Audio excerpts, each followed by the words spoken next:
கர்த்தருடைய பரிசுத்த நாமத்தில் உங்களை வாழ்த்துகிறேன். மீண்டும் உங்களை சந்திப்பதில் கர்த்தருக்குள் மகிழ்ச்சி அடைகிறேன். எனக்கு கர்த்தர் இன்றும் அவருடைய சத்தத்தை நம்மளுக்கு துணிக்க இருக்கிறாங்க. அது மாத்திரமல்ல, தேசத்தின் காரியங்கள் ஒரு சில காரியங்களை அறிவிக்க இருக்கிறாங்க. எதுக்காக நம்ம ஜெபிக்கிறக்காக மட்டும்தான். கண்டிப்பா ஜெபிக்கும் போது நிச்சயமா தேசங்கள் பாதுகாக்கப்படும், அதில் இருக்க ஜனங்கள் தப்புவித்துக் கொள்ளப்படுவாங்க. தயவாக ஜெபித்துக் கொள்ளுங்க. ஜெபிக்கலாம்.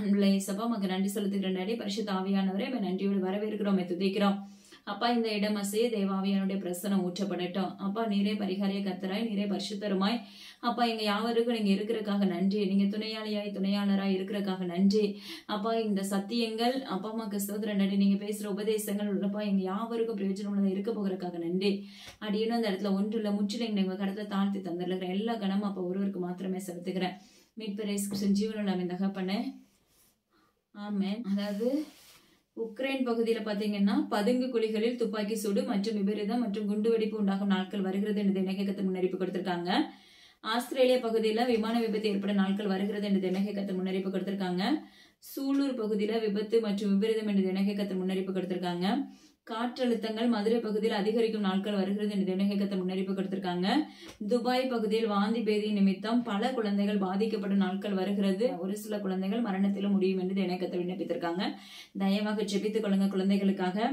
அது மாத்திரமல்ல, நார்வே பகுதியில் இடி மின்னலின் நிமித்தம் சேதங்கள் என்று இணையகத்தை முன்னறிப்பு கொடுத்திருக்காங்க. வடகொரியா பகுதியில பாத்தீங்கன்னா நிலநடுக்கம் உண்டாகும் நாட்கள் வருகிறது என்று இணையகத்தை முன்னறிப்பு கொடுத்திருக்காங்க.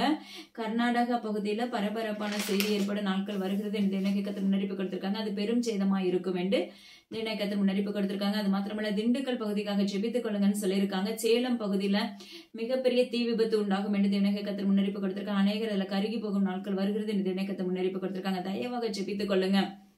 சோழிங்கநல்லூர் பகுதியில விபரீதம் என்று இணையகத்தை முன்னறிப்பு கொடுத்திருக்காங்க. மகாராஷ்டிரா பகுதியில பாத்தீங்கன்னா தீ விபத்து மற்றும் விமான விபத்து என்று இணையகத்தை முன்னறிப்பு கொடுத்திருக்காங்க. குண்டூர் பகுதியில எரிபந்தங்கள் நிமித்தம் சேதங்கள் உண்டாகும் நாட்கள் வருகிறது என்று இணையகத்தை முன்னறிப்பு கொடுத்திருக்காங்க. வங்காள விரிகுடா அந்த சமுத்திரம் கொந்தளித்து அது நிமித்த சேதங்கள் ஏற்படும் நாட்கள் வருகிறது என்று இணையகத்தை முன்னறிப்பு கொடுத்திருக்காங்க. அந்த எல்லையில அநேக ஜனங்கள் சூறையாடப்படும் நாட்கள் வருகிறது என்று இணையகத்தை முன்னறிப்பு கொடுத்திருக்காங்க. கயத்தாறு பகுதியில சேதங்கள் எவ்விதத்திலும் உண்டாகும் நாட்கள் வருகிறது என்று இணையகத்தை முன்னறிப்பு கொடுத்திருக்காங்க. ஜார்க்கண்ட் பகுதியில பாத்தீங்கன்னா நிலநடுக்கம் உண்டாகும் நாட்கள் வருகிறது என்று இந்த இணையகத்தை முன்னறிப்பு கொடுத்திருக்காங்க. விண்மீன்களில் ஒன்று சேதத்துக்குள்ளாக தள்ளப்படும் நாட்கள் வருகிறது என்று இணையகத்தை முன்னறிப்பு கொடுத்திருக்காங்க. பெசன் நகரில் அதாவது சமுத்திரத்தினால் சேதங்கள், அது மாத்திரமல்ல அந்த நிலை பகுதிக்காகவே முழுமையாக ஜெபித்துக் கொள்ளுங்க என்று இணையகத்தை முன்னறிப்பு கொடுத்திருக்காங்க. கொல்லிமலை பகுதியில பாத்தீங்கன்னா பஸ் நிமித்த விபத்து என்று இணையகத்தை முன்னறிப்பு கொடுத்திருக்காங்க. ஜம்மு காஷ்மீர் பகுதியில பனிகளினால் சேதங்கள், அதாவது பனி ஆல்ரெடி அங்க இருந்தாலும் அது நிமித்தம் சேதங்கள் ஏற்படும் நாட்கள் வருகிறது என்று இணையகத்தை முன்னறிப்பு கொடுத்திருக்காங்க. அதாவது அந்த பனி நிமித்தம் வெளியே வர முடியாதபடியான நாட்கள் வரும் என்று இணையகத்தை முன்னறிப்பு கொடுத்திருக்காங்க. ஊட்டி மற்றும் கொடைக்கானல் பகுதியில் பரபரப்பான செய்திகள் ஏற்படும் என்று இணையகத்தை முன்னறிப்பு கொடுத்திருக்காங்க. அநேக இடங்கள்ல பாறைகள் உருண்டு விழ நாட்கள் வருகிறது என்று இணையகத்தை முன்னறிப்பு கொடுத்திருக்காங்க. குன்னூர் பகுதிக்காக ஜெபித்துக் கொள்ளுங்கன்னு சொல்லியிருக்காங்க. மேயர் பிரியா அவர்களுக்காக பிரேர் பண்ணிக்கோங்க என்று இணையகத்தை முன்னறிப்பு கொடுத்திருக்காங்க. சிறுவைகுண்டம் பகுதியில் பாத்தீங்கன்னா நில அதிர்வு ஏற்படும் நாட்கள் வருகிறது மற்றும் பாலங்கள் சாய்வு என்று இணையகத்தை முன்னறிப்பு கொடுத்திருக்காங்க. அமெரிக்கா பகுதியில துப்பாக்கி சூடு ஏற்படும் நாட்கள் வருகிறது என்று இணையகத்தை முன்னறிப்பு கொடுத்திருக்காங்க. இந்த துப்பாக்கி சூடு பாத்தீங்கன்னா அநேக கிறிஸ்தவர்கள் மத்தியிலேயா இருக்கும் என்று இணையகத்தை முன்னறிப்பு கொடுத்திருக்காங்க. அதாவது சென்னை மெரினா பகுதியில் விபரீதம் என்று இணையகத்தை முன்னறிப்பு கொடுத்திருக்காங்க. அது மாத்திரமல்ல, சென்னை பட்டணத்தில் சூதாட்டத்தை நிமித்தம் சேதங்கள் என்று இணையகத்தை முன்னறிப்பு கொடுத்திருக்காங்க. அதாவது ஹைகோர்ட் பகுதியில் பரபரப்பான செய்தி உண்டாக நாட்கள் வருகிறது. அது மாத்திரமல்ல, துப்பாக்கி சூடும் அங்கு நடைபெறும் நாட்கள் வருகிறது என்று இணையகத்தை முன்னறிப்பு கொடுத்திருக்காங்க. ராஜபாளையம் பகுதியில பாத்தீங்கன்னா பஸ் ஸ்டாண்டுல விபரீதம் என்று இணையகத்தை முன்னறிப்பு கொடுத்திருக்காங்க. தூய மார்க் ஆலயத்தில் பரபரப்பான செய்திகள் ஏற்படும் நாட்கள் வருகிறது என்று இணையகத்தை முன்னறிப்பு கொடுத்திருக்காங்க. திருநெல்வேலி பகுதியை சார்ந்தது அந்த சரௌண்டிங்ல இருக்கிற அந்த டிஸ்ட்ரிக்ட்ல இருக்கிற ஒரு ஆலயம் என்று இணையகத்தை முன்னறிப்பு கொடுத்திருக்காங்க. விஜயவாடா பகுதியில பாத்தீங்கன்னா ரயில் விபத்து மற்றும் நெருப்புகள் உண்டாகும் நாட்கள் வருகிறது என்று இணையகத்தை முன்னறிப்பு கொடுத்திருக்காங்க. குமிழி பகுதியில நீர்த்தேக்கத்தை நிமித்தம் சேதங்கள் ஏற்பட வேண்டியது இணையகத்தை முன்னறிப்பு கொடுத்திருக்காங்க. தேசம் எங்கிலும் புதிய வைரஸ் பரவும் நாட்கள் வருகிறது என்று இணையகத்தை முன்னறிப்பு கொடுத்திருக்காங்க. நம்மளுக்கு இது ஸ்டார்டிங்ல இருந்தே சொல்லிட்டே இருந்தாங்க. ஆனா இந்த இணையகத்தை சொல்லியிருக்காங்கன்னா கண்டிப்பா தேசத்துக்காக ஜெபித்துக் கொள்ளுங்க. புளோரிடா பகுதியில விபரீதம் என்று இணையகத்தை முன்னறிப்பு கொடுத்திருக்காங்க. பூனே பகுதியில பாத்தீங்கன்னா ரயில் விபத்து மற்றும் விமான விபத்து உண்டாகும் நாட்கள் வருகிறது என்று இணையகத்தை முன்னறிப்பு கொடுத்திருக்காங்க. மத்திய பிரதேஷ், சத்தீஸ்கர், சண்டிகர் இப்படிப்பட்ட பகுதிக்காக தயவாக ஜெபித்துக் கொள்ளுங்க என்று இணையகத்தை முன்னறிப்பு கொடுத்திருக்காங்க. கலவரங்கள் உண்டாகும் நாட்கள் வருகிறது என்று இணையகத்தை முன்னறிப்பு கொடுத்திருக்காங்க. இடையன்குடி பகுதியில பாத்தீங்கன்னா வெள்ளங்கள் புரண்டோடும் நாட்கள் வருகிறது, அநேக சேதங்கள் உண்டாகும் நாட்கள் வருகிறது என்று இணையகத்தை முன்னறிப்பு கொடுத்திருக்காங்க. ரத்னபுரி மற்றும் அரியலூர் பகுதிக்காக ஜெபித்துக் கொள்ளுங்க இந்த இணையக்கத்தை முன்னறிப்பு கொடுத்திருக்காங்க. மண்டியா பகுதியில பாத்தீங்கன்னா வெள்ளங்கள் சூறையாடும் நாட்கள் வருகிறது இந்த இணையக்கத்தை முன்னறிப்பு கொடுத்திருக்காங்க. சிங்கப்பூர் பகுதியில பில்டிங் சாய்ந்து விழும் நாட்கள் வருகிறது இந்த இணையக்கத்தை முன்னறிப்பு கொடுத்திருக்காங்க.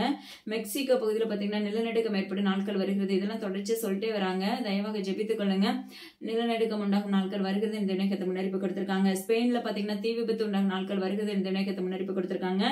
உவரி பகுதியில சமுத்திரம் உள்வாங்க நாட்கள் வருகிறது இந்த இணையக்கத்தை முன்னறிப்பு கொடுத்திருக்காங்க. குஜராத் பகுதியில குண்டு வெடிப்பு உண்டாகும் நாட்கள் வருகிறது இந்த இணையக்கத்தை முன்னறிப்பு கொடுத்திருக்காங்க. கன்னியாகுமரி பகுதியில பாத்தீங்கன்னா ராட்சத அலைகளின் நிமித்தம் சேதங்கள் ரெண்டு இணையக்கத்தை முன்னறிப்பு கொடுத்திருக்காங்க. அது குளச்சலையும் சார்ந்தது இந்த இணையக்கத்தை முன்னறிப்பு கொடுத்திருக்காங்க. அது மாத்திரமல்ல சினிமா துறையில உள்ள அப்பா ரஜினி அவர்களுக்காகவும் மற்றும் சுந்தர் சி அவர்களுக்காகவும் அவர்களை குறித்தும் பரபரப்பான செய்திகள் ஏற்படும் நாட்கள் வருகிறது இந்த இணையக்கத்தை முன்னறிப்பு கொடுத்திருக்காங்க. சென்னை பகுதியில் உள்ள பார்மசியில் அதாவது மெடிக்கல் பகுதியில பாத்தீங்கன்னா பரபரப்பான செய்தி ஏற்படும் நாட்கள் வருகிறது இந்த இணையக்கத்தை முன்னறிப்பு கொடுத்திருக்காங்க. தேசத்தின் காரியங்களுக்காக தயவாக ஜெபித்துக் கொள்ளுங்க. தேசத்துல நடக்க போற ஒவ்வொரு காரியங்களும் அசம்பாவிதங்களாக தான் இருக்குது. அதனால கண்டிப்பா நம்ம ஜெபிக்கும் போது தேசங்கள் நிச்சயமா பாதுகாக்கப்படும். ஆமென். இன்று நம்ம தெரிந்து கொள்ளப்பட்ட தலைப்பு என்ன அப்படின்னா மேலானவைகளை தேடுங்கள். வசனம் சொல்லுது பாருங்க, சங்கீதம் 55 அதிகாரம் 22 வசனம் பாருங்க. கர்த்தர் மேல் உன் பாரத்தை வைத்து விடு, அவர் உன்னை ஆதரிப்பார். நீதிமானை ஒருபோதும் தள்ளாட ஓட்டார். ஹல்லேலூயா. நிச்சயமாவே நம்முடைய வாழ்க்கையில இயேசுப்பா மேல பாரத்தை வச்சோம்னா கண்டிப்பா நம்ம பாதுகாக்கப்படுவோம். ஹல்லேலூயா. ஜீவனுள்ள தேவனாகிய கர்த்தர் உரைக்கிற ஒரு காரியம், வாழ்க்கையில மேலானவைகளை தேட வேண்டும். அப்போ மேலானவைகளை தேடணும்னா நம்முடைய குறைகள் குற்றங்கள் நம்மளுக்கு தேவைகள் என்னவா இருக்கட்டும், எதுவா இருந்தாலும் அது தேவ சமூகத்துல நம்ம ஒப்பு கொடுக்கப்பட வேண்டும். ஹல்லேலூயா. நம்முடைய வாழ்க்கையில சஞ்சலங்கள், தவிப்புகள், அவமானங்கள், நிந்தைகள், போராட்டங்கள், ஒடுக்கப்பட்ட நிலைமையில இருப்போம். அப்பா யாருமே நேசிக்கல, யாருமே என்கிட்ட பேசுறதுக்கு இல்லையே, இப்படி பலவிதமான காரியங்கள் ஒரு சில மனிதர்களுக்குள்ள ஓடிக்கொண்டே இருக்கும். எவ்வளவு காரியங்கள் ஓடினாலும் சரி, நீங்க ஜீவனுள்ள தகப்பன் மேல அன்பு செலுத்துறீங்கன்னா அவர் விலையேற பெற்ற தகப்பனா இருக்கிறார். ஹல்லேலூயா. அது மாத்திரமல்ல, நம்ம எப்பவுமே ஏசப்பா மேல பாரத்தை வைக்கணும். தேவனாகிய கர்த்தர் மேல அந்த பாரத்தை நம்ம வைக்கணும்.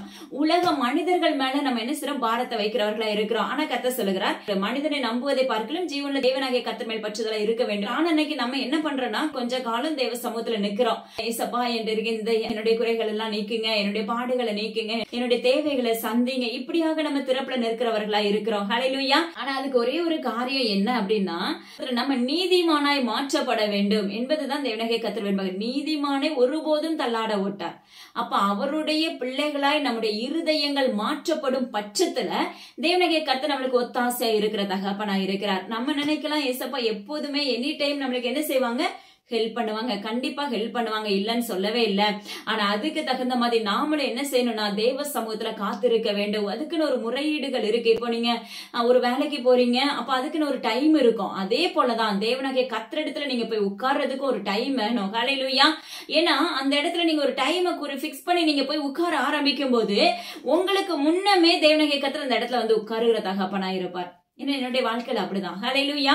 அப்பமா ஸ்தோத்திரம் டாடி, எனக்கு முன்னாடியே அவர் அந்த இடத்துல வந்து உட்கார்ந்து இருப்பாரு. ஆனா நான் தான் வந்து என்ன பண்ணுவேன், சாரி சொல்லிட்டு உட்கார வேண்டிய சூழ்நிலைகள் ஏற்படும். அதே போலதான் ஜீவனுள்ள தேவனாகிய கர்த்தர் சொல்லுகிற ஒரு காரியம், மனுஷர் மேல என்ன செய்யாதீங்க, உங்களுடைய காரியங்களை குறித்து பேசாதீங்க.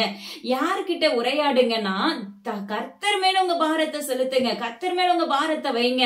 அப்ப உலக கவலைகள் எல்லாவற்றையும் தூக்கி தூர ஒதுக்கி போட்டுட்டு அப்ப ஜீவனுள்ள தேவனாகிய கர்த்தர் மேல நீங்க பற்றுதலா இருக்கும் போது தேவனாகிய கர்த்தர் உங்களுக்கு ஒத்தாசை கொடுக்கிற தகப்பனாய் இருக்கிறார். அவருடைய செட்டை நிழலுக்குள்ள மறைத்து காவல் வைக்கிற தகப்பனாய் இருக்கிறார். உன்னுடைய தேவைகளை பூர்த்தி செய்கிற தகப்பனாய் இருக்கிறார். உன்னுடைய காரியங்கள் எல்லாவற்றையும் நேர்த்தியாக செய்து முடிக்கிற தகப்பனாய் இருக்கிறார். உன்னுடைய குறைவுகள் எல்லாவற்றையும் நீக்கி போட வல்லமை உள்ள தகப்பனாய் இருக்கிறார். ஹல்லேலூயா. அப்பா ஸ்தோத்திரம் டாடி. இன்னைக்கு பாருங்க, நம்ம மனிதனிடத்துல போய் பேசும்போது மனிதனுடைய வாயின் சொற்கள் எப்படி இருக்கும்னா வெண்ணையை போல மிருதுவானவைகளா இருக்கிறது. ஹல்லேலூயா. வேதம் சொல்லுகிறது இருதயமோ யுத்தத்தினால் நிறைந்திருக்கிறது என்று வேதம் சொல்லுகிறது. ஹல்லேலூயா. வாயிலிருந்து வர்ற வார்த்தைகள் எண்ணெயிலும் மிருதுவானவைகள். யோசிச்சு பாருங்க. ஹல்லேலூயா. ஆனா உருவின பட்டயம் நிறைந்தது என்று வேதவசனம் நம்மளுக்கு அறிவிக்கிறது. ஹல்லேலூயா. என்னுடைய வாழ்க்கையில அப்படிதான் ஒரு நாட்கள்ல மனிதர்களிடத்துல அநேக காரியங்களை குறித்து பேசுவது உண்டு. ஆனா என்னைக்கு தேவனாகிய கர்த்தர் எனக்கு சொந்தமா நான் அவருடைய பிள்ளை, அவர் எனக்கு தகப்பன் சொல்லி உரிமையோடு என் தேவனாகிய கர்த்தர் என்னை தெரிந்தெடுக்க ஆரம்பித்தாரோ, எங்களை அதுல இருந்து இன்னைக்கு வரைக்கும் தேவனாகிய கர்த்தரிடத்துலதான் நாங்க முறையிடுகிறது உண்டு. ஹல்லேலூயா. சில காரியங்களை உங்ககிட்ட ஷேர் பண்ணு அப்படின்னா கண்டிப்பா ஷேர் பண்ணுவேன், அவ்வளவுதான். மத்தபடி தேவனாகிய கர்த்தரிடத்துலதான் நம்முடைய காரியங்கள் எல்லாமே என்ன செய்ய வேண்டும், பேச வேண்டும். மனிதர்களிடத்துல நம்ம பேசும்போது அவங்களுடைய வார்த்தைகள் இனிமையா இருக்கிறது, ஆனா இருதயமோ யுத்தம் நிறைந்தது. அப்போ நம்ம ஒரு மனுஷனை சார்ந்து போய் அவங்க கிட்ட நம்முடைய குறைகளை கூறும்போது நம்ம முன்னாடி நல்ல விதமா பேசுகிறவர்களா இருப்பார்கள். இன்னைக்கு அநேக பேருடைய குடும்பத்துல அப்படிதான் இருக்கிறாங்க. அதே போல பாத்தீங்கன்னா புறம்பே கொஞ்சம் நகர்ந்த உடனே அவங்க பேசுகிற வார்த்தைகள் வேறு விதமா இருக்கும். ஹல்லேலூயா. அப்பமா கிறிஸ்தோத்திரம். அதனால தயவு செய்து உங்களுடைய குறைகள் குற்றங்கள் எதுவா இருந்தாலும் சரி தேவ சமூகத்துல ஒப்பு கொடுங்க. அவருடைய சமூகத்துல காத்திருக்க ஆரம்பிக்கும் போது அப்ப உங்களுடைய முகங்கள் பிரகாசிப்பிக்கிற ஒளியாய் மாற்றப்படும். ஹல்லேலூயா. ஒரு 1 hour தேவ சமூகத்துல உட்கார்ந்து பாருங்களேன், உங்களை அவ்வளவு அழகா பிரசன்னமாக்கி அவருடைய மகிமையினால உங்க முகத்தை அலங்கரிப்பாரு. ஹல்லேலூயா. அது ரொம்ப வித்தியாசமான அனுபவமா இருக்கும். நீங்க தேவ சமூகத்துல கொஞ்சம் டைம் கொடுத்து பாருங்க. இன்னைக்கு 10 நிமிஷம் கொடுக்கறவங்க நாளைக்கு ஒரு 1/4 hour கொடுங்க. அப்படி ஒரு 1/2 hour, அப்படியே ஒரு 1 hour மாற்றுங்க. உங்களுடைய ஜெபம் பரலோகத்துக்கு எட்டுகிறதா இருந்தா அந்த 1 hour கூட 3 hour மாற்றப்பட்டு விடும். ஏன்னா தேவனாகிய கர்த்தர் இறங்க ஆரம்பிச்சிட்டாருன்னா அந்த இடத்துல நீங்க எப்படிதான் நின்னாலும் அந்த ஜெபத்தை கண்ட்ரோல் பண்ண முடியாது. அது பாட்டுக்கு ஆட்டோமேட்டிக்கா டைமே போறது தெரியாது. தேவனாகிய கர்த்தரோடு நீங்க உட்கார்ந்து பேச ஆரம்பிச்சீங்கன்னா அந்த அளவுக்கு தேவனாகிய கர்த்தர் நம்மளே நேசிக்கிற தகப்பனா இருக்கிறார். ஹல்லேலூயா. ஆனா இன்னைக்கு தேவனாகிய கர்த்தர் நம்மளுக்கு கற்றுக் கொடுக்கிற காரியம், கர்த்தர் மேல் உன் பாரத்தை வைத்து விடு, அவர் உன்னை ஆதரிப்பார். அவர் உன்னை நேசிக்கிற தகப்பனா இருக்கிற, உன்னுடைய தேவைகளை சந்திக்கிற தகப்பனா இருக்கிறார். நம்ம நினைக்கிறோம் தேவனாகிய கர்த்தரை தேடிட்டா நம்முடைய வாழ்க்கை எல்லாம் வேற மாதிரி ஆயிருமோ? இல்லவே இல்ல. நம்முடைய வாழ்க்கைகள் குறைவாக இருந்திருக்கும். ஆனா அந்த குறைவான பாதையில தேவனாகிய கர்த்தர் நம்ம கூட வரும்போது அந்த வீடு நிறைவானதாய் மாற்றப்பட்டு விடும். அந்த இருதயம் அப்பா தேவனாகிய கர்த்தரை நிறைவானவராய் உள்ள இருப்பது போல மாற்றப்பட்டு விடும். ஹல்லேலூயா. நிரந்தரமானவர் உன்னோட இருக்கும்போது தேவனாகிய கர்த்தருடைய நாமத்தை கொண்டு உரைக்கிறார். நிரந்தரமான ஜீவனுள்ள தகப்பன் உங்களோட என்னோட இருக்கும்போது அப்பா மக்கள் எத்தனை பேர் நம்மளுக்கு விரோதமாக எதிர்த்து வந்தாலும், எத்தனை எதிராளிகள் வந்தாலும் தேவனாகிய கர்த்தர் சொல்லுகிறார் அவருடைய பாஷைகளை நம்மளுக்கு விரோதமாக அவங்க என்னெல்லாம் பேசுவாங்க, கங்கணம் கட்டுவாங்க, என்ன விதமான காரியங்கள் நடந்தாலும் ஜீவனுள்ள தகப்பன் சொல்லுகிற ஒரு காரியம், அவருடைய பாஷைகளை தாறுமாறாக்கி போடுகிற தகப்பனா இருக்கிறார். பாருங்க தாவீது பாத்தீங்கன்னா அந்தி சந்தி மதியம் 3 வேளையும் தியானிக்கிற ஒரு மனிதனா இருக்கிறார். இன்னைக்கு நம்முடைய வாழ்க்கையில நம்ம வேதத்தை தியானிக்கிற பிள்ளைகளா இருக்கிறோமா? ஹல்லேலூயா. நம்ம அவருடைய சமூகத்துல காத்திருந்து அவருடைய வேதத்தை தியானிக்கும் போது தேவனாகிய கர்த்தருடைய சத்தத்துக்கு செவி கொடுக்கிற தகப்பனா இருக்கிறார். ஹல்லேலூயா. இயேசுவுக்கு பிரியமுள்ள பிள்ளைகளாய் மாற்றப்படும் பட்சத்துல நீங்க எல்லா விதமான ஆசீர்வாதத்தை நிச்சயமா தேவனாகிய கர்த்தரிடத்திலிருந்து எதிர்பார்க்கலாம். ஹல்லேலூயா. அப்போ நம்மளுக்கே தெரியும் நம்ம கிட்ட இன்னைக்கு தப்பு இருக்குது இல்லங்கிறது கண்டிப்பா உணர முடியும். அப்படி இல்ல நீங்க தேவனாகிய கர்த்தரோடு உறவாடி கொண்டு இருக்கிறீங்கன்னா அப்போ கர்த்தரே சொல்லி கொடுத்துருவாரு, இன்னைக்கு உங்ககிட்ட இந்த குறைய நான் கண்டேன் அப்படின்னு சொல்லுவாரு. ஹல்லேலூயா.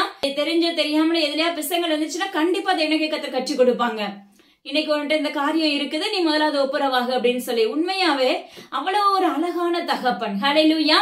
நம்முடைய பாரங்களை என்ன செய்யணுமாமா? மனுஷர்களிடத்துல அறிவிக்காதபடி ஜீவனுள்ள தகப்பனிடத்துல நீங்க அறிவிக்கும் பட்சத்துல, அவருடைய சமூகத்துல காத்திருக்கும் பட்சத்துல ஹல்லேலூயா தேவனாகிய கர்த்தர் உங்களை ஆதரிக்கிறவராயும் உங்களை கீழே நீங்க விழுந்து போக விடுகிறவராயும் அல்ல, உங்களை கரத்துல ஏந்தி அவர் சுமந்து செல்லுகிறவராய் இருக்கிறேன் என்று வாக்கு பண்ணுகிறார்.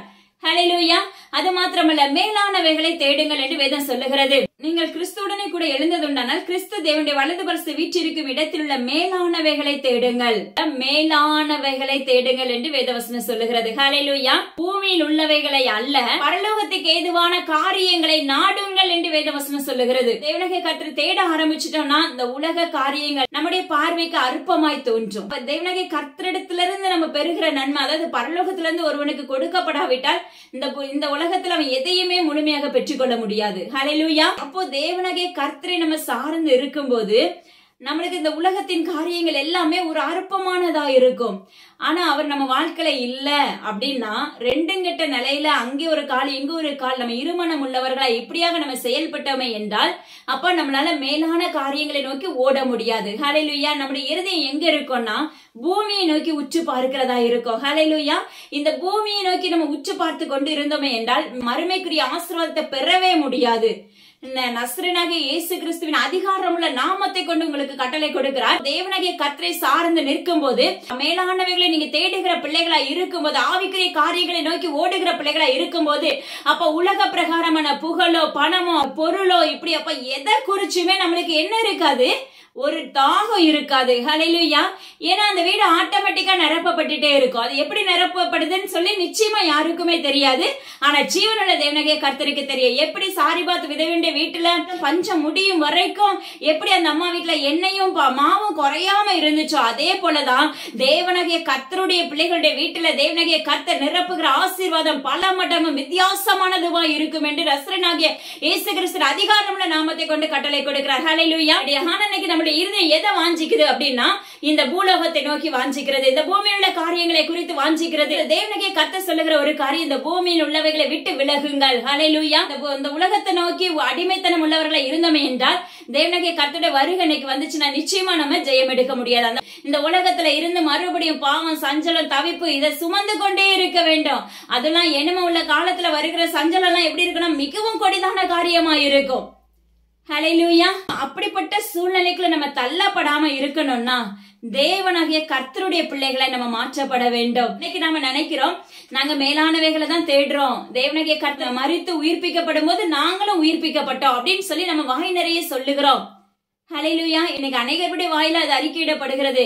ஏசப்பா என்ன அவர் உயிரோடு எழும்பும் போது என்னையும் அவருடைய பிள்ளைய மாற்றி புதிதாக பிறந்த குழந்தைய போல மாற்றிடுறாரு அப்படின்னு சொல்லிட்டு நம்ம அறிக்கை எடுக்கிறோம். ஆனா அதுக்கு நம்ம தகுதியுள்ள பாத்திரவான்களா இருக்கிறோமா? நம்மளுக்கு ஜீவனை கொடுத்து புதிதாய் பிறந்த பிள்ளைய போல நம்மளை உருவாக்கி வச்சிருக்காரு அப்படின்னா அதுக்குரிய சாட்சி நம்ம கிட்ட இருக்குதா? ஹல்லேலூயா. நாமளும் அவரை போல பரிசுத்தமா இருக்கிறோமா? கண்டிப்பா நம்மள ஆராயணும். நம்மளுடைய கண்கள்ல இருக்க உத்திரத்தை முதலாவது என்ன செய்ய, நீ எடுத்து போடு என்று வேதம் சொல்லுகிறது. அப்போ இன்னைக்கு நம்மளுடைய கண்கள்ல இருக்க காரியத்தை நம்ம உற்று நோக்காதபடி, நம்மளுடைய இருதயத்துல இருக்க அழுக்க நம்ம அகற்று போடாதபடி மற்றவரை குறித்து சுட்டி காண்பிப்பது நியாயமா என்று தேவனாகிய கர்த்தர் விண்ணப்பிக்கிறார். ஹல்லேலூயா. மற்றவனை குற்றவாளி என்று தீர்க்கப்படுவதற்கு எந்த மனிதனுக்கும் தகுதி இல்லாத ஒரு காரியம். நம்மளுடைய வாழ்க்கையில இன்னைக்கு நான் இந்த நாள் பொழுது நான் சரியா செயல்பட்டனா, இந்த நாள்ல நான் பிசினஸ் பண்ணிருக்கேன், நான் எதுல தவறு பண்ணிருக்கேன், எதுலயாவது மிஸ்டேக் பண்ணிருக்கேன், கண்டிப்பா நீங்க உங்களை உயிர்த்து ஆராய்ந்து பாருங்க. ஏன்னா சுய நீதி சொல்லும், நான் எல்லாத்துலயுமே பர்ஃபெக்டா தான் இருந்தேன். நான் இன்னைக்கு ரொம்ப கரெக்டா என்னுடைய நாளை பயன்படுத்தினேன். ஆனா இல்லவே இல்ல. நசரேயனாகிய இயேசு கிறிஸ்து அதிகாரமுள்ள நாமத்தை கொண்டு உரைக்கிறார். கண்டிப்பா ஏதாவது ஒரு இடத்துல ஒரு டாட்டாவது நம்ம கிட்ட என்ன செய்யும், குறைகள் இருந்திருக்கும். ஹல்லேலூயா. அப்படி இல்லன்னா நீங்க பாக்கியவான்கள். ஹல்லேலூயா. இன்னைக்கு நம்ம எப்படி நடந்தோம், வீட்டுக்குள்ள கணவனிடத்துல எப்படி நடந்தோம், மனைவி இடத்துல எப்படி நடந்தோம், பிள்ளைங்க இடத்துல நம்ம எப்படி நடந்திருக்கோம், அப்பா பிள்ளைகளுக்கு நம்ம கருத்தாய் போதித்திருக்கோமா, இப்படி எல்லா விதத்தையுமே நீங்க ஆராய்ந்து பார்க்கும் போது கண்டிப்பா நம்ம கிட்ட குறைகள் உண்டு. ஹல்லேலூயா. ஆனா நம்ம வகை நிறைய என்ன சொல்லுவோம், நான் அவரை தான் தேடுறேன், அவரை மட்டும்தான் நான் நேசிக்கிறேன். ஹல்லேலூயா. எஸ் இருக்கலாம். ஆனா நம்ம கிட்ட இருக்க குறைகளை அப்பமாக்கு ஸ்தோத்திரம் டாடி. தேவனாகிய கர்த்தரிடத்துல நீங்க ஒவ்வொரு நாள் பொழுதும் நீங்க ஒப்பு கொடுக்க ஆரம்பிக்க வேண்டும். ஏசப்பா இன்னைக்கு என் வாழ்க்கையில இருக்க குறைகளை நீங்க என்ன செய்யுங்க, நான் கலைந்து போடுங்க, தயவாய் மன்னிங்க. நான் உங்களுக்கு விரோதமா அந்த காரியத்துல பேசிட்டேன், இல்ல இந்த இடத்துல இப்படி சேர்த்து வாங்கிட்டேன், இப்படி ஏதோ ஒரு சம்திங் ஒவ்வொருத்தருடைய வாழ்க்கையில ஒண்ணு இருக்கலாம், அதை என்கிட்ட இருந்து எடுத்து போடுங்கப்பா அப்படின்னு சொல்லி கேட்க ஆரம்பிங்க. ஏன்னா ரொம்ப அழகா சார்பா நடத்துகிற தகப்பன். அதாவது நான் ஒண்ணு சொல்லுவேன், அவர் ரொம்ப அன்புள்ளவரும் அப்பா கிறிஸ்துவ ரொம்ப அழகா நேசிக்கிற தகப்பனுமா இருப்பார். ஆனா நம்ம கிட்ட குறைகள் ஒண்ணு இருந்துச்சுன்னா அது கடிந்து கொள்ளுவார் பாருங்களா, அது பயங்கரமா இருக்கும். அதாவது அவர் நேசிக்கிற பிள்ளைகளத்துல சில டைம் அவர் அன்பா சொல்லி பாப்பாங்க. ஹல்லேலூயா. அதை நம்ம கேட்காத பட்சத்துல அசட்டையா எண்ணினோமே என்றால் ஹல்லேலூயா கடிந்து கொள்ளுகிற தகப்பனா இருக்கிற. ஆனா தேவனாகிய கர்த்தர் சொல்லுகிற, இன்னைக்கு கடிந்து கொள்ளுகிற உபதேசம் யாருக்குமே பிடிக்கிறது இல்ல. ஏன்னா அது கசப்பா இருக்கு, அவங்க வாழ்க்கைக்கு அது ஆசீர்வாதமா இருக்க மாட்டேங்குதுன்னு சொல்லி இன்னைக்கு யோசிக்கிறவர்களா இருக்கிறோம். அதே போல தீர்க்கதரிசிகள் அவருடைய வார்த்தைகள் இன்னைக்கு பிடிக்கிறது இல்ல. ஏன் தீர்க்க தரிசனம் உரைக்கிறாங்கன்னு சொல்லி கேட்கிறோம். ஆனா வேதம் சொல்லுகிறது, தீர்க்க தரிசனத்தினால் உண்டே நிந்தை மாறுமே என்று வேதம் சொல்லுகிறது. அதாவது மனம் போகிற போக்கின்படி போய் அபத்தமானதை உரைக்கிற உறவன் திராட்சரசத்தை மதுபானத்தை குறித்து நான் உனக்கு பிரசங்கிப்பேனே என்றால் அவனே இந்த ஜனத்திற்கு ஏற்ற பிரசங்கியா இருப்பான். ஹல்லேலூயா. மனம் போகிற போக்கின்படி போகிற ஒருவன் மதுபானத்தின் திராட்சரசத்தை குறித்து நம்மளுக்கு பிரசங்கிப்பானே என்றால் அதுதான் என்ன செய்து நம்மளுக்கு பிரயோஜனம் உள்ளதாய் தான் இருக்கிறது. ஹல்லேலூயா. ஆசீர்வாதத்தை குறித்து பேசும்போது அது மாத்திரமல்ல, உங்களுடைய முகத்தை பார்த்து, உங்களுடைய முகஸ்துதியை பார்த்து உங்களுக்கு உபதேசம் பண்ணினார்களே என்றால், போதித்தார்களே என்றால், இன்னைக்கு அதை மட்டும்தான் ஜனங்களாகி எல்லாரும் என்ன செய்றாங்க, விரும்புகிறவர்களாய் இருக்கிறார்கள். ஆனா தேவனாகிய கர்த்தர் எச்சரிக்கிறார், கடிந்து கொள்ளுதல் தான் அவருக்கு மிகவும் உயர்ந்த பிரசங்கமாய் இருக்க வேண்டும். அதாவது கடிந்து கொள்ளுதல் தான் இனிமே உள்ள நாட்களுக்கு நிச்சயமா கடிந்து கொள்ளுதல் அவசியமான ஒரு சத்தியமாக இருக்கிறது. ஹல்லேலூயா. ஆனா அந்த கடிந்து கொள்ளுதல் நம்மளுக்கு யாருக்குமே என்ன செய்யறது இல்ல, பிடிக்கிறது இல்ல. ஆனா என்னமோ உங்களை எழுப்புதலுக்கான சத்தியமே என்ன அப்படின்னா, உங்களுடைய குறைகளை சுட்டி காண்பித்து, இருதயம் நீ தெரிந்து கொள்ளப்பட்ட ஜனமா இருந்துச்சுன்னா ஆண்டவர் எந்த விதத்திலேயாவது உங்களை கடிந்து கொண்டாவது என்ன செய்யற, சிக்ஷைகளை கொடுத்தாவது என்ன செய்யறாரு, உங்களை அவர் தேவனாகிய கர்த்தருக்குள்ள ஈர்த்து கொள்ளுகிறவராய் இருக்கிறார். அதனால கடிந்து கொள்ற உபதேசத்தை கண்டு என்ன செய்யுங்க, அஞ்சாதீங்க, பயப்படாதீங்க. ஹல்லேலூயா. நான் ஒண்ணு சொல்லுவேன், எப்படின்னா ஒருத்தங்களை கர்த்தர் ரொம்ப நேசிச்சுட்டாருன்னா அவங்களுக்கு A to Z எல்லாவற்றையுமே கற்றுக் கொடுப்பார். அது சின்ன காரியமா இருக்கட்டும், ஜஸ்ட் அப்ப ஒரு வண்டியில ஒரு சின்ன ப்ராப்ளம்னா கூட சொல்லி கொடுக்கிற தகப்பனா இருப்பார். அவ்வளவு ஒரு அருமையான தகப்பன். நீங்க அந்த அனுபவத்துக்குள்ள நீங்க என்ன செய்யுங்கன்னா வளர ஆரம்பிங்க. நீங்க வளர ஆரம்பிக்கும் போதுதான் நீங்க மேலானவைகளை நீங்க தேட முடியும். ஹல்லேலூயா. ஏன்னா மேலானவைகளை தேடினா மட்டும்தான் இந்த உலகத்துக்கான காரியங்களை நம்ம என்ன செய்ய முடியும், காலூன்ற முடியும். ஹல்லேலூயா. இந்த உலகத்துல நம்ம காலூன்றி நடக்கணும் அப்படின்னா தேவனாகிய கர்த்தர் நம்ம கூட இருக்கணும். ஏன்னா இப்ப உள்ள இருக்கிற காலங்கள் எல்லாமே பொல்லாதவைகளா இருக்கிறது. காலங்கள் கொடிதாய் இருக்கிறது, காலங்களும் நேரங்களும் கடுமையானதாக இருக்கிறது. தேவனாகிய கர்த்தருடைய வருகை சமீபமாய் இருக்கிறது. அப்ப அந்த உலகத்துல நம்ம நடக்கணும்னா கூட தேவனாகிய கர்த்தருடைய பலன் நம்மளுக்குள்ள வேணும். ஆனா இந்த பூமிக்கு ஏற்ற காரியங்களை குறித்து யோசிக்காதபடி பரலோகத்துக்கு ஏற்ற காரியங்களை குறித்து யோசிக்கணும்னா எப்போ உங்க பக்கத்துல வரலாம், எப்போ உங்க கூட பேசலாம். இன்னைக்கு நம்ம அப்படி கேட்கிறவர்களா இருக்கிறோமா? ஜெபிக்கும் போது ஜஸ்ட் 1 மணி நேரம், ஒரு 1/2 hour நம்ம ஜெபிக்கிறவர்களா இருக்கிறோம். ஆனா உங்க இருதயம் தேவனாகிய கர்த்தருக்குள்ள வாஞ்சிக்குது, ஆராய்ந்து பாருங்க. அப்பமா ஸ்தோத்திரம் டாடி. அவரோட பேச பேச பேச உங்களுடைய இருதயத்துல இருக்க கரைகள் மாற்றப்பட்டு விடும். அப்ப சிலர்லாம் பாத்தீங்கன்னா நிறைய பாவத்துக்குள்ள மூழ்கப்பட்டு இருந்திருப்பாங்க. இதுக்கெல்லாம் எப்படி மன்னிப்பு இருக்குன்னு சொல்லி ரொம்ப கலங்குகிறவர்களா இருப்பாங்க. ஆனா ஒன்னே ஒண்ணு செய்வாங்க, தேவனாகிய கர்த்தருடைய சத்தத்துக்கு கீழ்ப்படிவாங்க. அந்த கீழ்ப்படியபடி அவருடைய சமூகத்துல உட்கார உட்கார உட்கார அந்த பாவங்கள் எல்லாம் ஒன்றன் பின் ஒன்றாக கரைக்கப்பட்டு தேவனுடைய ரத்தத்தினால கழுவப்பட்டதாய் மாற்றப்பட்டு விடும். அந்த இருதயம் தேவனாகிய கர்த்தர் தங்கும் ஆலயமாய் மாற்றப்பட்டு விடும்.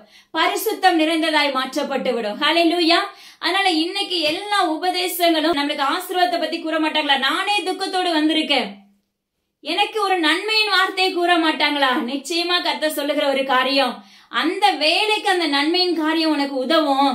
ஆனா வீட்டுக்கு போன உடனே அந்த காரியம், அந்த வார்த்தை எங்க போகுதுன்னே தெரியாது. உண்மையா சொல்றேன். ஆனா அதுக்கு முன்னாடி உங்களுடைய அடித்தளமாகி அப்பமா உங்களுடைய செய்கைகள், எண்ணங்கள் எல்லாவற்றையுமே தேவ சமூகத்துல நீங்க ஒப்பு கொடுத்து உங்களுடைய ஆவிக்குரிய வாழ்க்கையில நீங்க மாற்ற ஆரம்பிக்கும் போது தேவனாகிய கர்த்தர் உங்களை கொண்டு செய்யப்படுற காரியம் பயங்கரமா இருக்கும். 1. 2வது, நீங்க தேவனாகிய கர்த்தருக்குள்ள நடக்கிற பிள்ளைகளாய் மாற்றப்பட்டு விடுவீர்கள். தேவனாகிய கர்த்தருடைய வருது அப்படின்னா அதுக்கு தைரியத்தோடு நான் போவேன்னு சொல்லக்கூடிய நாவை கர்த்தர் கட்டளையிடுவார். ஹல்லேலூயா. நம்ம எப்பவுமே அவருக்கு பிரியமுள்ள பிள்ளைகளா இருக்கணும். ஹல்லேலூயா. ஏன்னா எனக்கு கற்றுக் கொடுத்தது அப்படிதான். ஏசப்பா சொல்லிட்டாங்கன்னா இந்த வார்த்தையை செஞ்சிடணும், முடியலன்னா அது முடியாததா கண்டிப்பா இருக்காது. ஏன்னா நம்ம திராணிக்கு மேல அவர் சோதிக்கிற தகப்பன் அல்ல. ஹல்லேலூயா. நிறைய பேர் சொல்ற ஒரு காரியம், நீங்க இப்படி சொல்லிட்டீங்க, தீர்க்க தரிசனம் உரைச்சிட்டீங்க, ஆனா என் வாழ்க்கையில இன்னும் இது நடக்கலையே. சிலர் பாத்தீங்கன்னா உடனே நடக்கணும்னு எதிர்பார்ப்பாங்க, கண்டிப்பா நடக்காது. தேவனுடைய நாமத்தை கொண்டு உரைக்கிறேன். சிலருடைய வாழ்க்கையில தேவனாகிய கர்த்தர் ஒரு மனிதனை அழகா தெரிந்தெடுத்து எப்படியாவது எழுப்பணும்னு அவர் ஆரம்பிச்சிட்டாருன்னா முதல்ல நல்லா பாத்தீங்கன்னா நன்மை செய்ய ஆரம்பிப்பார். பிற்பாடு போக போக போக பாத்தீங்கன்னா பயங்கரமான கடினமான பாதைகள் இருக்கும். ஏன்னா ஃபர்ஸ்ட் செஞ்ச நன்மையை வச்சு நம் விசுவாசத்துல ஓடுகிறவர்களாய் மாற்றப்பட்டு விடுவோம். சிலர் பாத்தீங்கன்னா அங்க ஒரு கால் இங்க ஒரு கால் வைக்கிறவங்களுக்கு எத்தனை நன்மை செஞ்சாலும் அவங்க இருதயம் தேவனாகிய கர்த்தரை நோக்கி வரவே வராது. அவங்க மேலானவைகளை தேடவே முடியாது. ஹல்லேலூயா. அப்ப அவர்கிட்ட உட்கார உட்கார உட்கார நம்மளை எழுப்புகிற தகப்பனா இருக்கிறார். பாருங்க, தேவனாகிய கர்த்தர் உண்டு உரைக்கிற ஒரு காரியம், அதாவது அவருடைய நியாய பிரமாணத்துக்கு அவருடைய கட்டளைகளுக்கு நம்ம கீழ்ப்படுகிற பிள்ளைகளா இருக்க வேண்டும். அப்படி இல்ல, அவருடைய சத்தத்துக்கு நம்மளால செவி கொடுக்க முடியல, அவருடைய நியாய பிரமாணத்தை கடைபிடிக்க முடியல, அதை மீறினவர்களா நான் மாற்றப்படுகிற, இல்ல அவருடைய சத்தத்தை நான் கேட்டும் கேளாதவளை போல இருக்கிற, அடைக்கப்பட்ட இருதயமா இருக்கிற, தொண்டை அடைக்கப்பட்ட பிரேத குழியா இருக்கிறது அப்படின்னு சொல்லி தேவனாகிய கர்த்தர் உங்களை குறித்து அறிந்தாரே என்றால், தேவனாகிய கர்த்தர் சொல்லுகிற ஒரு காரியம், அது உன்னுடைய வீடு, நீ எப்படிப்பட்ட வீடை கட்டி வச்சாலும் சரி, அப்ப அது கர்த்தருடைய வீடா கூட இருக்கலாம், இது தேவனுடைய பிள்ளைங்களுடைய வீடு அப்படின்னு கூட எழுதப்பட்டிருக்கலாம். ஆனா நான் சொல்றது ஒன்னே ஒண்ணு, தேவனாகிய கர்த்தர் கற்றுக் கொடுத்தது, நீங்க தேவனுடைய பிள்ளைகளா இருக்கலாம், நீங்க பயங்கரமா ஊழியம் பண்ணலாம், உலகம் எங்கிலும் போய் தேவ சத்தத்தை அறிக்கையிடலாம். ஆனா தேவ பிள்ளைகளுக்கும் கர்த்தர் எச்சரிக்கிற ஒரு காரியம், உங்களுடைய இருதயங்கள் பிசங்குதல் உண்டானால், ஹல்லேலூயா, தேவனாகிய கர்த்தர் உரைக்கிற ஒரு காரியம் பாருங்க, அது கர்த்தருடைய வீடா இருந்தாலும் சரி, அங்க என்ன வருமாமா, சத்துரு கழுகை போல பறந்து வருவான் என்று வேதம் சொல்லுகிறது. யோசிச்சு பாருங்க, சத்ருவானவன் அந்த வீட்டுக்குள்ள நுழைஞ்சிட்டான் அப்படின்னாலே அங்க இருக்கிற டோட்டலா ஒன்றன் பின் ஒன்றாக சரிந்து விழ ஆரம்பித்து விடும். நம்ம அப்ப நினைப்போம், நான் நல்லா தானே ஊழியம் பண்ணேன், நல்லா தானே பிசாசுகளை துரத்துறேன், தீர்க்க தரிசனம் உரைத்தேனே. ஹல்லேலூயா, கர்த்தர் சொல்லுகிறார், நீ என்னதான் உரைக்கலாம், என்ன எப்படி வேணாலும் நீங்க வளரலாம், எப்படி வேணாலும் நீங்க ஊழியம் பண்ணிருக்கலாம், ஆனா உங்களுடைய இருதயம் தேவனாகிய கர்த்தருடைய பார்வைக்கு கடினமாக மாற்றப்பட்டதை என்றால், நிச்சயமா அந்த வீட்டின் மேல் தேவனாகிய கர்த்தர் உரைக்கிற ஒரு காரியம், சத்துரு கழுகை போல பறந்து வருவான் என்று வேதம் சொல்லுகிறது. ஹல்லேலூயா, கழுகு அவ்வளவு பலன் நிறைந்தது. ஏன்னா வேதவசனம் சொல்லுகிறது, அவருடைய சமூகத்துல காத்திருக்கும் போது கழுகுகளை போல செட்டைகளை அடித்து எழும்புவீர்கள். அப்ப அது எந்த அளவுக்கு சத்ருவானவன் பலத்தினால நிரப்பப்பட்டிருப்பாங்கிறத ஆராய்ந்து பாருங்க. ஹல்லேலூயா, ஏன்னா நம்ம இன்னைக்கு ஆலயத்துக்கு போகிறோம், நல்லா வேதம் வாசிக்கிறோம், அந்நிய பாஷையில நிரப்பப்படுறோம், அபிஷேகத்துல நிரப்பப்படுறோம், இருதயத்துல சுத்தம் இல்லைன்னா நீங்க என்ன அபிஷேகம் இருந்தாலும் சரி, என்ன அந்நிய பாஷை இருந்தாலும் சரி, உங்களுடைய ஜெபம் நோ குட் என்று கர்த்தர் உரைக்கிறார். ஹல்லேலூயா, அது பரலோக ராஜ்யத்துக்கு எட்டினதாய் செயல்படாது என்று கர்த்தர் வாக்கு பண்ணுகிறார். ஹல்லேலூயா, இன்னைக்கு தேவனாகிய கர்த்தர் நம்மளுக்கு ஆசீர்வாதத்தால நிரப்புனதுக்கு நன்றி சொல்லி பழகுங்க. ஹல்லேலூயா, இன்னைக்கு அவர் நம்மள பாத்தீங்கன்னா பயங்கரமான ஆசீர்வாதத்தை கொடுத்திருப்பாங்க. ஆசீர்வாதமான அந்த காரியங்களுக்கு நீங்களும் உங்களுடைய குடும்பங்களும் என்ன செய்யணுமாமா, நன்றியுள்ளவர்களா இருக்க வேண்டும் என்று வேதம் சொல்லுகிறது. ஹல்லேலூயா, நீங்க அந்த காரியங்களுக்காக நீங்க நன்றி செலுத்த ஆரம்பிக்கும் போது பரலோகம் உங்களை கண்டு சந்தோஷப்படும். இன்னைக்கு நான் சொல்லுவேன் எப்படி அப்படின்னா, இன்னைக்கு நம்ம நிற்பதும் நிர்மலம் ஆகாமல் இருப்பதுமே தேவனாகிய கர்த்தருடைய சுத்த கிருபைதான். நீங்க நடந்து போகிறீங்க, இன்னைக்கு ரோட்ல எத்தனை விபத்துகள் நடைபெற்று கொண்டிருக்கு சொல்லுங்க. அப்போ தேவனாகிய கர்த்தர் ஒரு மனிதனுக்குள்ள வந்தா எல்லா விபத்துக்கும் எல்லா நாச மோசங்களுக்கும் அவர் விலக்கி அவருடைய செட்டைக்குள்ள மறைத்து காவல் வைக்கிற தகப்பனா இருக்கிறார். ஆனா நம்ம என்ன செய்யறோம், தேவனாகிய கர்த்தர் செய்த நன்மைகளை மறக்கிறவர்களா இருக்கிறோம். ஹல்லேலூயா, ஆனா வேதம் சொல்லுகிறது, நீங்களும் உங்களுடைய குடும்பத்தார் யாவரும் என்ன செய்யுங்க, அவருக்குள்ள மகிழ்ச்சியா இருங்கள், அதை கண்டு சந்தோஷப்படுங்கள் என்று வேதம் சொல்லுகிறது. ஆனா நம்முடைய வாழ்க்கையில அது இருக்குதா? கண்டிப்பா ஒரு நாள் ஒன்றே நம்ம என்ன சொல்றோம், தேங்க்யூ டாடி. சிலர்லாம் பாத்தீங்கன்னா அவ்வளவு பெரிய நன்மை செஞ்சிருப்பாங்க, ஒரே வார்த்தையில தேங்க்யூ இசப்பா, அதுக்காக திறப்புல நின்னவங்கள்ட்டே ஒரு தேங்க்ஸ் போட்டுருவாங்க. ஹல்லேலூயா, அந்த தேங்க்ஸ் தேவனாகிய கர்த்தர் எதிர்பார்க்கிறது தேவனும் அல்ல, அதை விரும்புகிற தகப்பனும் அல்ல. உன்னுடைய உள்ளான ஆழத்திலிருந்து தேவனாகிய கர்த்தருடைய சமூகத்துல நின்று துதித்த அந்த குடும்பம் முழுவதும் அவரை பாடி மகிழ்ந்து, அப்பா இன்னைக்கு முழுவதும் எங்களை பாதுகாத்தீங்களே, இன்னைக்கு இந்த காரியங்களை செய்தீங்களே அப்படின்னு சொல்லி நல்லா குட்டிய ஒவ்வொரு சாட்சியை நீங்க அறிவிச்சு தேவ சமூகத்துல உங்களுடைய வார்த்தைகளை அப்பா பரலோகம் அங்கீகரிக்கும்படியாக அந்த கூடுகை நீங்க ஆயத்தப்படுத்தி பாருங்க. அந்த குடும்ப பிரேயரை அவ்வளவு தேவனாகிய கர்த்தர் சந்தோஷப்படுகிறவராய் இருக்கிறாங்க. ஹல்லேலூயா, அதை இன்னைக்கு நம்ம வாழ்க்கையில மறக்கிறவர்களா இருக்கிறோம். ஏன்னா பயங்கர பிஸி அவரா இருக்கிறோம். இன்னைக்கு ஒரு டைம் கூட நம்மளுக்கு ஃப்ரீயா கிடையாது. ஹல்லேலூயா, எல்லாருடைய வாழ்க்கையிலும் வேலைகள் இருக்கும். பெண்களா இருந்தா நிச்சயமா ஃபுல் டே வேலை இருக்கதான் செய்யும், இல்லாம நிச்சயமா இருக்காது. ஆனா தேவனாகிய கர்த்தருக்கு கொடுக்கிற நேரத்தை நீங்க கொடுத்தே தீர வேண்டும். அது மாத்திரமல்ல, இன்னைக்கு காலண்டர்ல படிக்கிற சின்ன சின்ன குட்டி குட்டி வார்த்தைகளை படிச்சுட்டு நம்ம போகிறவர்களா இருக்கிறோம். அது ஒண்ணு உருவாக்குதான் ஆராய்ந்து பாருங்க. அந்த வேலைக்கு உங்களுக்கு என்ன செய்யும், பிரயோஜனப்படுத்துகிறதா இருக்கும். ஆனா தேவனாகிய கர்த்தர் ஒரு காரியம் சொல்றாரு பாருங்க, அவனவன் தன்னுடைய சுய விருப்பத்தின்படி தன்னுடைய மாம்சத்தின்படி செய்வது போல நீங்க என்ன செய்யாதீங்க, செய்யாதீங்க என்று வேதம் சொல்லுகிறது. இது யாருக்கு சொல்றாரு அப்படின்னா, தேவனாகிய கர்த்தரை சார்ந்திருக்கிற பிள்ளைகளுக்கு கர்த்தர் உரைக்கிற ஒரு வார்த்தை என்ன அப்படின்னா, உங்களுடைய மாம்சத்தின்படி யோசிக்கிற எந்த காரியத்தையும் உலகத்தான் செய்வது போல நீ தேவனாகிய கர்த்தரை சார்ந்து வாழ்கிற மகனாக மகளாக நீங்க செயல்பட்டீங்க அப்படின்னா, உங்களுடைய மாம்சத்துல எடுக்கிற எண்ணத்தை போல நீங்க என்ன செய்யாதீங்க, செயல்படாதீங்க. தேவனாகிய கர்த்தர் சொல்லுகிறார், தேவனாகிய கர்த்தரை அறியாத பிள்ளைகள், அப்ப பிரஜாதியான பிள்ளைகள் அவர்களுடைய இருதயத்துல அவங்களுடைய மாம்சத்துல என்ன யோசிக்கிறாங்களோ அதை அப்படியே செய்வாங்க. ஹல்லேலூயா. ஆனா தேவனால் பிரித்தெடுக்கப்பட்ட ஜனங்களா இருக்கிற நாம எப்படி இருக்கணுமாமா, உலகத்தின்படி நடைபெறாதபடி தேவனாகிய கர்த்தருடைய சத்தம் வந்துருச்சா, என் தகப்பன் இதை சொல்லிட்டாரா, இதை நான் செய்யலாமா, உட்கார்ந்து கேட்க நம்மளால டைம் இருக்கா? யோசிச்சு பாருங்க. டைம் இருந்தாலும் நம்ம என்ன பண்றோம், கேட்க மாட்டேங்கிறோம். ஹல்லேலூயா. இதே ஒரு மொபைல் எடுத்துட்டு உட்கார்ந்தனால எவ்வளவு டைம் வீணா போகுது, ஆராய்ந்து பாருங்க. ஹல்லேலூயா. ஆனா அதே நேரத்துல தேவ சமூகத்துல போய் ஒரு 10 நிமிஷமாவது உட்கார்ந்து பாருங்களேன், உங்களுடைய மாம்ச கவலைகள் எல்லாமே மாற்றப்பட்டு விடும். அதுதான் கர்த்தர் மேல உன் பாரத்தை வைத்து விடு, அவர் உன்னை ஆதரிக்கிற தகப்பனா இருக்கிறார். ஹல்லேலூயா. ஒரு 10 நிமிஷம் உட்கார்ந்தாலே சில பிள்ளைங்க எல்லாம் பாத்தீங்கன்னா பயங்கர துக்கத்துல இருப்பாங்க. ஆண்டவர் சொல்லுவாரு, இந்த நேரத்துல நீ என்ன செய்ய, அவனுக்கு கால் பண்ணி நீ பேசு. ஹல்லேலூயா. கால் பண்ண சொல்லுவாங்க, ஆனா பேசுறது தேவ ஆவியானவர். ஹல்லேலூயா. அவங்க சொல்லுவாங்க, அந்த கால் வைக்கிறதுக்கு முன்னாடியே பேசுகிற பிள்ளைகளா இருப்பார்கள்.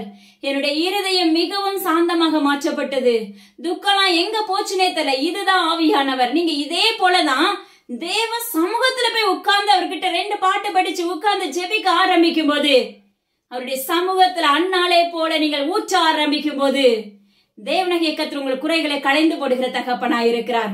உங்களை கீழே தள்ளி விடுகிற தகப்பன் அல்ல, அவருடைய செட்டையின் கீழே மறைத்து உங்களை உயர உயர எழுப்புகிற தகப்பனா இருக்கிறார். வேதத்துல ஒரு ஊமை சொல்லப்படுது, மார்த்தாள் மரியாளை குறித்து நம்மளுக்கு நல்லாவே தெரியும். தேவனாகிய கர்த்தர் சாட்சி கொடுக்கிறார் பாருங்க. அந்த மார்த்தாள் அம்மாவை குறிச்சு மரியாள் அம்மாவை குறிச்சு அழகா சாட்சி கொடுப்பாரு. ஹல்லேலூயா. மார்த்தாள் அம்மா என்ன செய்வாங்க, தேவனாகிய கர்த்தர் வந்திருக்காருன்னு சொல்லிட்டு அவருக்கு சமைக்கணும், வீட்டு காரியங்களை செய்து கொண்டே இருக்கிறாங்க. ஏன்னா வந்தவங்களை கண்டிப்பா உபசரிக்கணும், வந்தவங்களுக்கு நிச்சயமா சாப்பாடு போடணும், அதுவும் நல்லா சமைக்கணும் அப்படிங்கிற ஒரு தாட் நம்ம வீட்டுல ஒரு கெஸ்ட் வந்தாங்கன்னா கண்டிப்பா நம்ம செய்யணும் அப்படிங்கிற ஒரு எண்ணம் நம்மளுக்குள்ள வரும். ஆனா கண்டிப்பா ஃபுல் டேவும் அந்த வேலை இருந்துகிட்டே தான் இருக்கும். ஆனா தேவனாகிய கர்த்தருக்கு அந்த நாள் முழுவதும் நம்மளுக்கு கொடுக்க முடியலையே, ஆனா எப்படியாவது என்ன செய்யணும், இரவுலையாவது அவருடைய சமூகத்துல காத்திருந்துடணும். அதுதான் கர்த்தர் சொல்லுகிற, இரவும் பகலும் அவரை நோக்கி ஆராய்ந்து பார். இரவும் பகலும் அவருடைய வேதத்தில் தியானமா இருக்கிற மனுஷன் பாக்கியவான் என்று வேதம் சொல்லுகிறது. அதே போலதான் அந்த மார்த்தாள் அம்மா என்ன செய்றாங்க, இப்படி வீட்டுக்கு வந்திருக்காங்களே, இவங்களுக்கு நம்ம சமைச்சு நல்லா சாப்பாடு கொடுக்கணும்னு சொல்லி அந்த வேலையை பார்த்து கொண்டு இருக்கிறாங்க. அதுல வேற குறை பேசுறவர்களா இருக்கிறாங்க. பாருங்க, நான் வேலை செஞ்சுட்டு இருக்கிறேன். இந்த மரியாள் அம்மாவை என்ன செய்றாங்க, ஹல்லேலூயா, இப்படி உட்கார்ந்து இருக்காளே. இப்படிதான் அனைவருடைய வீட்டுல கண்டிப்பா வாக்குவாதம் உண்டு. ஆனா தேவனாகிய கர்த்தர் சொல்லுகிறார், மார்த்தாள் அம்மா அழிந்து போகிற காரியங்களை குறித்து யோசித்தார்கள். ஆனா இந்த அம்மாவோ அப்பா அம்மா கிறிஸ்தத்துல நித்திய ராஜ்யத்துக்குள்ள போகக்கூடிய அப்பா அம்மா கிறிஸ்தத்துல டாடி நல்ல பங்கை தெரிந்து கொண்டாள் என்று வேதம் சொல்லுகிறது. அந்த மரியாள் அம்மா என்ன பண்ணாங்கன்னா, அவருடைய வேத வார்த்தையில அவர் பேசுகிற உபதேசத்தை நல்லா கவனித்துக் கொண்டிருந்தார்கள். மேலானவைகளை தேடுகிறதா இருக்கிறது. இந்த இடத்துல இந்த ஸ்டோரி நம்ம பார்க்கும்போது மரியாள் அம்மா செய்த காரியம் மேலானவைகளுக்கான காரியம், ஆவிக்குரிய காரியம், பரலோக ராஜ்யத்துக்கு அழைத்து செல்லப்படுகிற காரியம். ஹல்லேலூயா. ஆனா மார்த்தாள் அம்மா செய்த காரியமோ இந்த உலக கவலைகள், இந்த உலகத்துக்கான காரியங்கள். ஹல்லேலூயா. இன்னைக்கு நம்மள அநேகம் பேர் அப்படிதான் இருக்கிறோம். ஆனா தேவனாகிய கர்த்தர் சொல்லுகிறார், உலகத்தின் காரியங்கள் இருக்கதான் செய்யும். உலகத்தின் காரியங்களை விறுவிறுப்பா வேக வேகமா நம்ம என்ன செய்யணும், செய்து முடிச்சிட்டு தேவ சமூகத்துல நம்ம காத்திருக்க ஆரம்பித்து விட வேண்டும். கொஞ்சம் டைம் கிடைச்சாலும் வேஸ்ட் பண்ணிடவே கூடாது. ஏன்னா இனி காலங்கள் செல்லாது. ஏன்னா தேவனாகிய கர்த்தருடைய வருகை எந்த நேரத்திலும் வரும். குடியரசு தினத்தன்று அப்பமா மிகப்பெரிய அசம்பாவிதங்கள் ஒரு சில எல்லைகள்ல நடைபெறும் நாட்கள் வருகிறது என்று தேவனாகிய கர்த்தர் முன்னறிவிப்பு கொடுக்கிறாங்க. ஹல்லேலூயா. அதனால உங்களுடைய வாழ்க்கையில இருக்கிற குறைவுகளை நீக்கி போட்டுட்டு எப்படி மரியாள் அம்மா நல்ல பங்கு தெரிந்து கொண்டாங்களோ அதே போல நீங்களும் தேவ சமூகத்துல காத்திருந்து அவருடைய சத்தத்துக்கு செவி கொடுத்து அவருடைய வேதத்தை தியானித்து அதன்படி நடக்கிற பிள்ளைகளாய் என் தேவனாகிய கர்த்தருடைய நாமத்தை கொண்டு உரைக்கிறார். அதன்படி நடக்கிற பிள்ளைகளாய் மாறுங்கள், அதன்படி நடங்கள் என்று கர்த்தர் வாக்கு பண்ணுகிறார். அலட்சியமா இராதீங்க. சிலருக்கெல்லாம் தேவனாகிய கர்த்தர் பேசுற வார்த்தை அசட்டை பண்ணுகிறதா இருக்கும். ஆனா கர்த்தர் சொன்னதுதான். ஹல்லேலூயா. பணக்காரங்களா இருக்கட்டும், ஏழையா இருக்கட்டும், எல்லாருடைய வாழ்க்கையிலுமே என்ன இருக்கு, பிரச்சனைகள் ஓடிக்கொண்டே இருக்கிறது. ஹல்லேலூயா. அது மாத்திரமல்ல, தேவனாகிய கர்த்தரை தேடுகிற பிள்ளைகளுடைய வீட்டுக்குள்ள பாத்தீங்கன்னா என்ன இருந்தாலும் இயேசுவை பாத்துக்குவாங்க. என்ன இருந்தாலும் அவர் கண்டிப்பா நம்மள என்ன செய்வாரு, தலை கவிழ்ந்து போக விட மாட்டார். அப்படிங்கிற ஒரு விசுவாசம் பயங்கரமா இருக்கும். ஹல்லேலூயா. அந்த வீடு சமாதானத்தால் நிரப்பப்பட்டு இருக்கும். தேவனாகிய கர்த்தர் சொல்லுகிறார், உங்களுடைய வாழ்க்கையில இளைப்பாறுதலும் சுதந்திரமும் உண்டாயிருக்கிறதா? நாம என்ன செய்யறோம், ஒவ்வொரு நாளும் ஆலயத்துக்கு போறோம், காணிக்கை கொடுக்கிறோம், தசமபாகம் கொடுக்கிறோம். ஆனா நம்ம வாழ்க்கையில என்ன இல்ல, இளைப்பாறுதல் இல்ல. தேவனாகிய கர்த்தருடைய சுதந்திரவாளியா நம்மள இருக்க முடியல. ஆனா தேவனாகிய கர்த்தர் சொல்லுகிறார், அவருக்குள்ள நீங்க இருக்கும்போது உங்க வாழ்க்கையில சமாதானம் உண்டாகும், இளைப்பாறுதல் உண்டாகும், நீங்க அவருடைய சுதந்திரவாளியாக மாற்றப்படுவீங்க. ஹல்லேலூயா. நாம அவருடைய பிள்ளைகளாய் மாற்றப்பட்டு இருப்போம். அவருடைய பாதுகாப்பின் செட்டைக்குள்ள மறைக்கப்பட்டவர்களாய் இருப்போம். ஹல்லேலூயா. அநேகர் பாத்தீங்கன்னா வானத்துல அடையாளங்களை தேடுகிறவர்களாய் இருக்கிறார். ஆனா தேவனாகிய கர்த்தர் கடிந்து கொள்ளுகிறார், புறஜாதிகளை போல நீங்கள் தேவனுடைய பிள்ளைகள் என்ன செய்ய வேண்டாம், வானத்துல அடையாளங்களை தேடுகிறவர்களாய் இராதேயுங்கிற என்று கர்த்தர் வாக்கு பண்ணுகிறார். ஆனால் உங்களுடைய வாழ்க்கையில தேவனாகிய கர்த்தர் இந்த அநேக காரியங்களை கற்றுக் கொடுத்திருக்காங்க. நம்ம மரியாள் அம்மாவை போல நம்ம மாற்றப்பட வேண்டும். ஒன்று, நல்ல பங்கை தெரிந்து கொண்டவர்களாய் மாற்றப்பட்டிருக்க வேண்டும். தேவனாகிய கர்த்தருக்கு பிரியமுள்ள பிள்ளைகளாய் மாற்றப்பட வேண்டும். ஹல்லேலூயா. நம்ம குறைகளை மனிதர்களிடத்துல நம்ம சொல்லாதபடி, சிலர் பாத்தீங்கன்னா ஊழியர்கிட்ட தானே சொல்றேன் அப்படின்னு சொல்லுவாங்க. ஆனா இன்னைக்கு இருக்கிற அநேகம் பேருடைய வாழ்க்கை எப்படி இருக்கு அப்படின்னா, நம்ம ஊழியர்னு சொல்லி நம்முடைய குறைகளை பேசுவோம், அதை அவர்கள் பயன்படுத்துகிறவர்களாய் மாற்றப்படுகிறார்கள். இதுல நீங்க மிகவும் கேர்ஃபுல்லா இருக்கணும். ஹல்லேலூயா. உங்களோட வாழ்க்கையில இருக்க குறைகளை மனிதர்கள் மேல திணிக்காதபடி, மனிதர்களிடத்துல ஒப்புவிக்காதபடி ஒரே ஒரு தகப்பன் இருக்கிறாரு, ஜீவனுள்ள உயிருள்ள தகப்பன். என்ன இருந்தாலும் சரி, உள்ளத்தின் ஆழத்துல இருந்து பேசுங்க. ஒரு நண்பர்கிட்ட எப்படி நம்ம ஒரு தோழிகிட்ட பேசுவோம் தெரியுமா? அதாவது வீட்டுல கூட நிறைய பேச மாட்டாங்க நிறைய பேரு, ஃப்ரெண்ட்ஸ்ட அவ்வளோ டீப்பா பேசுவாங்க. ஆனா அந்த டீப் யார்கிட்ட இருக்கணுமாமா, ஜீவனுள்ள தகப்பன் இடத்துல இருக்கணுமாமா. ஹல்லேலூயா. நீங்க அவருடைய பிள்ளையா மாற்றப்படும் போது நீங்க என்ன சொன்னாலும் சரி அதுக்கு ரிப்ளை கொடுக்கிற தகப்பனா இருக்கிறாங்க. ஹல்லேலூயா. சில நேரத்துல உங்களுடைய வாழ்க்கையில, ஆவிக்குரிய வாழ்க்கையில உள்ள ஒரு காரியங்களை கற்றுக் கொடுக்கிறார் பாருங்க. நம்ம அவருக்குள்ள ஜெபிக்கிற பிள்ளைகளாவே இருப்போம். சில நேரத்துல நம்முடைய இருதயம் கலங்கி போயிருக்கும். அப்போ கலக்கத்துல தேவனாகிய கர்த்தருடைய சத்தம் வர்றது நம்மளுக்கு கேட்காது. அந்த நேரத்துல உங்களுக்கு ஒரு உதவி தேவை அப்படின்னா நிச்சயமா தேவனாகிய கர்த்தரிடத்துல நீங்க ஜெபிக்கும் போது ஏற்ற ஒரு தெய்வ மனிதனை நிச்சயமா அவர் உங்களுக்கு காண்பித்து கொடுப்பார். அந்த நேரத்துல அவங்க இடத்துல அந்த காரியங்களை நீங்க அறிவிக்கும் போது அதுக்கேற்ற வார்த்தைகள் அங்க இருந்து வெளிப்படுத்தப்படும். ஹல்லேலூயா. அல்லது தேவனாகிய கர்த்தர் பாத்தீங்கன்னா உங்களுக்காகவே அந்த மனிதனை உங்க இல்லத்துக்குள்ள கொண்டு வருவார். ஹல்லேலூயா. அப்போ நீங்க அந்த உங்க வார்த்தைகளை நீங்க அவங்க கிட்ட அறிவிக்க வேண்டாம். நம்ம அறிவிக்கிறதுக்கு முன்னாமே தேவனாகிய கர்த்தர் என்ன செஞ்சாரு, நம்மளுக்கான காரியங்களை வெளிப்படுத்தி கொடுத்து விடுவார். ஹல்லேலூயா. இதுதான் நல்ல உயிருள்ள தகப்பன். அவர் தயவு செய்து அவருடைய அன்பை நாட ஆரம்பிங்க. அவருக்குள்ள நிலைத்திருக்கிற பிள்ளைகளை நம்ம மாற்றப்படும் போது நம்ம எந்த விதத்திலையும் நம்ம வெட்கப்பட்டு போவதில்லை, நம்ம கைவிடப்பட்டு போவதில்லை. நம்ம நீதிமானாய் மாற்றப்பட வேண்டும். ஹல்லேலூயா. நம்முடைய கால் அவர் தள்ளாட விடுகிற தகப்பன் அல்ல என்று வேதம் சொல்லுகிறது. அதனால உங்களுடைய ஆவிக்குரிய வாழ்க்கையிலும் சரி, உலக பிரகாரமான காரியத்தை விட்டு விலகி அப்பமாக்கு எது மேலையும் நீங்க ஈர்ப்பு செலுத்தாதபடி ஜீவனுள்ள தகப்பன் மேல உங்க தாகம் செலுத்தப்படும் போது நிச்சயமா தேவனாகிய கர்த்தர் உங்களை ரெட்டிப்பான நன்மையினால் நிரப்புகிற தகப்பனா இருக்கிறார். அநேக தேவனாகிய கர்த்தருடைய நாமத்தை கொண்டு உரைக்கிறார். அப்பா, தானியங்களை சேர்த்து வைத்துக் கொள்ளும் காலங்கள் வருகிறது, என மிகப்பெரிய பஞ்சங்கள் உண்டாகும் நாட்கள் வரப்போகிறது என்று கர்த்தர் வாக்கு பண்ணுகிறார். ஹல்லேலூயா. அது பிரமிக்கத்தக்கதா இருக்கும் நம்முடைய பார்க்கும் போதே என்று கர்த்தர் வாக்கு பண்ணுகிறார். ஹல்லேலூயா. அது மாத்திரமல்ல, சென்னை பட்டணத்துல நிலநடுக்கம் உண்டாகும் நாட்கள் வருகிறது என்று தேவனாகிய கர்த்தர் முன்னறிப்பு கொடுக்கிறாங்க. தயவாக செபித்துக் கொள்ளுங்க. அந்த இடத்துல நிலநடுக்கம் வரும்போது பாத்தீங்கன்னா அந்த வீடுகள் எல்லாமே உள்ள புதைக்கப்படும் என்று கர்த்தர், அதுல அநேக சிறுவர்கள் உள்ள புதைக்கப்படும் நாட்கள் வருகிறது என்று தேவனாகிய கர்த்தர் முன்னறிப்பு கொடுக்கிறாங்க. தயவாக உங்க வாழ்க்கையில நீங்க செபித்துக் கொள்ளுங்க. யாரா இருந்தாலும் சரி, சென்னை பட்டணத்துக்காக தேவ சமூகத்துல திறப்புல நீங்க நிக்க ஆரம்பிக்கும் போது நிச்சயமா தேவனாகிய கர்த்தர் ஒன்றும் இல்லாமல் அது நடக்காதபடியே அவர் பாதுகாக்கிற தகப்பனா இருக்கிறாங்க. அரணிப்பான கோட்டையினால் வேலையடைக்கிற தகப்பனா இருக்கிறார். ஹல்லேலூயா. உங்க கரத்துக்குள்ள ஒப்பு கொடுக்கிற அடியனும் அந்த இடத்துல அப்பிரயோஜனமானவளப்பா, முற்றிலும் உங்க கரத்துல தாழ்த்தி தந்தர்லுகிறேன். ஏசப்பா, நீங்க பேசின உபதேசங்கள் அப்பா எல்லாருக்கும் பிரயோஜனம் உள்ளதா இருக்க போகிறதுக்காக நன்றி. எல்லா கனமும் ஜீவன்ல தகப்பன் ஒருவருக்கே துதி கன மகிமை எல்லாம் அப்ப ஒருவருக்கே. மீட்பர் இயேசு கிறிஸ்து ஜீவன் நம்ம தகப்பனே. ஆமென். இதை கேட்ட மாத்திரத்துல விட்டு விடாதீங்க, மற்றவங்களுக்கு கண்டிப்பா ஷேர் பண்ணுங்க. அது மாத்திரமல்ல, இயேசுவின் ஊழியங்களுக்காக, என்னுடைய குடும்பங்களுக்காக தொடர்ந்து ஜெபித்துக் கொள்ளுங்க. தேங்க்யூ. God bless you.